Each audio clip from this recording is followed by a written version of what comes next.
வணக்கம். இது சங்கிலியன் செய்திகள் வாசிப்பவர் எஸ். கலாதேவன். இலங்கையின் இன்றைய பிரதான செய்திகள். கொழும்பு வீட்டிலிருந்து மைந்த வெளியேறினார்.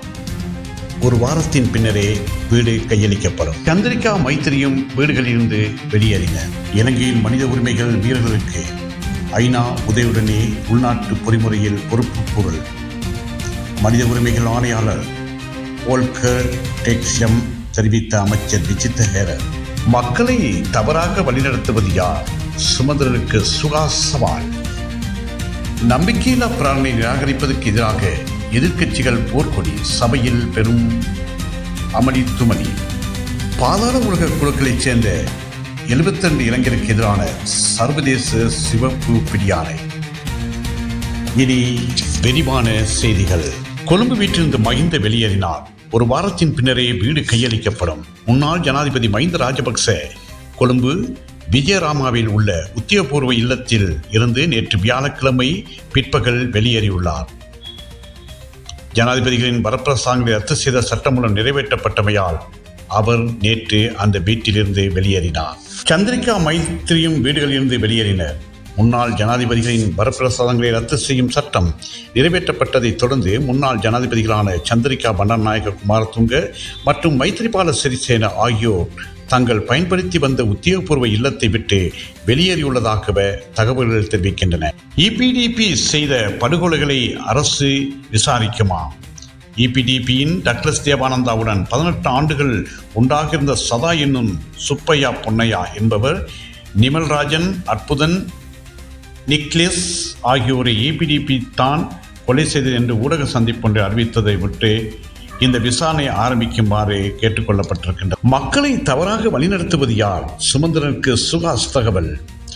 மக்களை நான் தவறாக வழிநடத்துவதாக நீங்கள் குறிப்பிட்டிருப்பதை பார்த்தபோது சாத்தான் வேதம் ஊதிய கதை நினைவுக்கு வந்தது. மக்களை தவறாக வழி நடத்தாவது நானா நீங்களா என இலங்கை தமிழரசு கட்சியின் பதில் தலைவர் எம். ஏ. சுமந்திரம் தமிழ் தேசிய மக்கள் முன்னணியின் ஊடக பேச்சாளர் சட்டத்தின் சுகாஸ் கேள்வி எழுப்பி சவால் விடுத்துள்ளார். பிரபாகரன் இருந்தால் மகிழ்ச்சி அடைந்திருப்பார். மஹிந்தவின் ஊடக பேச்சாளர். முன்னாள் ஜனாதிபதி மஹிந்த ராஜபக்ச உத்தியோகபூர்வ இல்லத்தை விட்டு வெளியேறும் நிலையில் இந்த நேரத்தில் தமிழீழ விடுதலை புலிகளின் தலைவர் உயிரோடு இருந்திருந்தால் மிகவும் மகிழ்ச்சி அடைந்திருப்பார் என மஹிந்தவின் ஊடக பேச்சாளர் சட்டத்தனி மனோஜ் கமகே தெரிவித்துள்ளார். முன்னாள் ஜனாதிபதி மஹிந்த ராஜபக்ச தனது உத்தியோகபூர்வ வீட்டை விட்டு தங்காலையில் உள்ள கார்டன் வீட்டுக்கு செல்லும் சந்தர்ப்பத்தில் விஜயராம மாவத்தை வீட்டுக்கு அருகில் நேற்று வியாழக்கிழமை ஊடகவியாளருக்கு கருத்து தெரிவிக்கும் போதே அவர் இவ்வாறு குறிப்பிட்டுள்ளார். தொடர்ந்து பேசிய அவர், இன்றைய நாள் அரசாங்கத்துக்கு மிகவும் சந்தோஷமான நாள். அதோடு தமிழீழ விடுதலை புலிகளின் ஆதரவாளர்களான டயஸ்போராக்களுக்கு சந்தோஷமாக இருக்கும் என நினைக்கிறேன். அரசாங்கம் தேர்தலை மக்களுக்கு வழங்கிய வாக்குறுதியை விட்டு விடுதலை புலிகளின் ஆதரவாளர்களான டயஸ்போராக்களுக்கு வழங்கிய வாக்குறுதியை நிறைவேற்றும் நாளாகும் என அவர் தெரிவித்தார். எந்த அளவுக்கு அதிகாரங்களை பிரயோகித்தாலும் அனுரகுமாரவுக்கு பயந்தவர் அல்ல. அவர் வானமே இடிந்து விழுந்தாலும் குழப்பமடைவர் அல்ல என ஸ்ரீலங்கா பொதுஜன பெரமுனவின் ஊடக பேச்சாளர் சஞ்சீவ எதிர்மான தெரிவித்திருந்தார். இலங்கையில் திட்டமிட்ட குற்ற கும்பல்களை சேர்ந்த 72 பேருக்கு எதிராக சர்வதேச பிடியாணை உத்தரவு பிறப்பிக்கப்பட்டுள்ளதாகவும் இவர்கள் கைது செய்யப்பட்டு நாட்டுக்கு அழைத்து வரப்படுவார்கள் என செய்திகள் தெரிவிக்கின்றன. நீங்கள் கேட்டது இலங்கையின் இன்றைய பிரதான செய்திகள்.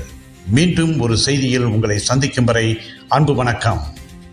செய்திகளை உடனுக்குடன் தெரிந்து கொள்ள எமது இந்த சங்கிலியன் சேனலை சப்ஸ்கிரைப் செய்து எம்மோடு இணைந்திருங்கள். நன்றி, வணக்கம்.